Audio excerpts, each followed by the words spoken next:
JSSC कार्यालय के घेराव के दौरान हिरासत में लिए गए छात्र नेता देवेंद्र नाथ महतो को कल पुलिस ने रिहा कर दिया। महतो ने रिहाई के बाद कहा कि वह छात्रों के अधिकारों और हितों के लिए अपनी लड़ाई जारी रखेंगे। उन्होंने कहा, हम जेएसएससी सीजीएल में हो रही धांधली को खत्म करवाकर रहेंगे। छात्रों के साथ हो रहे अन्याय के खिलाफ हमारी आवाज हमेशा बुलंद रहेगी। गौरतलब है कि कल जेएसएससी कार्यालय के बाहर छात्रों के विरोध प्रदर्शन के दौरान महतो को पुलिस ने हिरासत में लिया था। प्रदर्शनकारी परीक्षा में पारदर्शिता और पुरानी पेंशन योजना की बहाली जैसी मांगों को लेकर प्रदर्शन कर रहे थे। महतो की रिहाई के बाद छात्र समुदाय में उत्साह है और उन्होंने विरोध प्रदर्शन को और तेज करने की बात कही है। से हम रिहाई हो रहे हैं और इस तरीके से जो मेरे साथ ड्यूटी में थे जो अधिकारी लोग, उन लोग को भी पता नहीं चल रहा था कि किस वक्त देवेंद्र को कहां ले जाया जाए। लेकिन आज मेरे ऊपर जो लाठी बरसाया गया, आखिर हम जेएसएससी कार्यालय क्यों गए थे? किसी को हम लूटने नहीं गए थे, किसी को मारने नहीं गए थे, हम गुंडागर्दी करने नहीं गए थे, किसी का खेत जोतने नहीं गए थे। हम छात्र के हक अधिकार के लिए जायज मांग को लेकर के हम गए थे। अगर प्रशासन पर और यहाँ की सरकार पर मेरा सवाल है कि जो मेरे ऊपर लाठी बरसाया गया, यह कहीं न कहीं अगुआ सरकार जो कहती है ये हम झारखंडियों का सरकार बनाए हैं, अगुआ सरकार कहती है, ये अगुआ सरकार पर न्याय पर भरोसा रखने वाले झारखंडियों पर प्रहार। कितना चोट आया देवेंद्र जी? कई जगह चोट पड़ा है। चोट आप लोग कैमरा में देखे होंगे, बहुत गंभीर चोट है।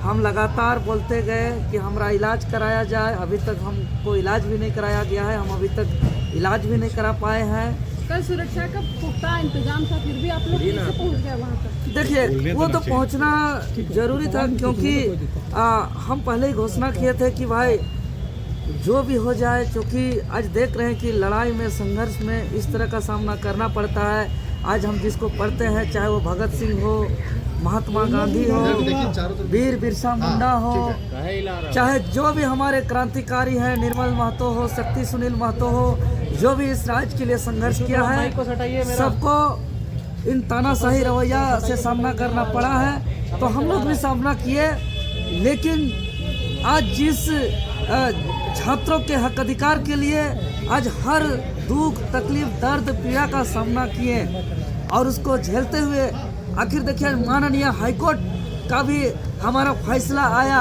और हमारा मांग को जायज ठहराते हुए जेएसएससी पर रोक का सुनवाई भी किया है।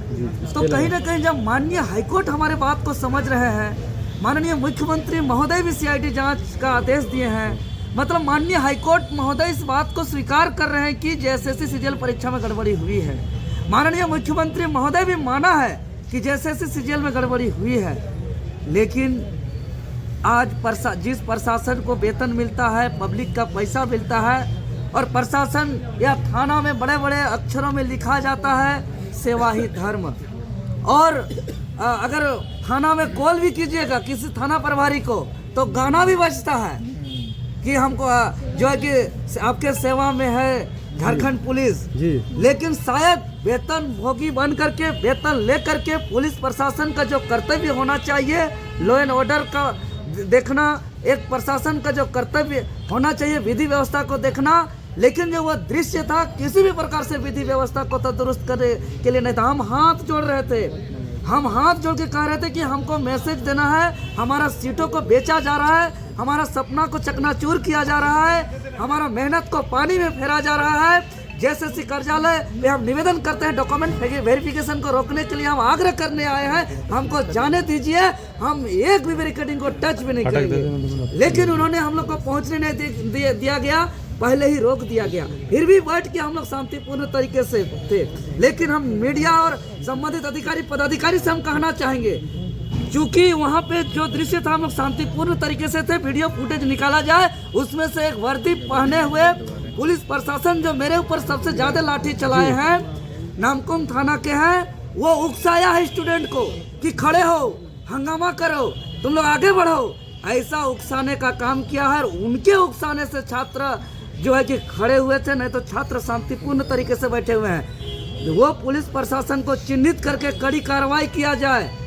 जो पुलिस प्रशासन उकसाने का काम किया है वर्दी पहन करके और लॉ एंड ऑर्डर को, विधि व्यवस्था का बात करते हैं। देवेंद्र दा, अभी आपके जो है अधिवक्ता हैं लोअर कोर्ट में, उनसे मेरी बात हुई। उन्होंने ये कहा कि देवेंद्र नाथ महतो को जो है जेल हो सकता है, वो जेल चला जाएंगे।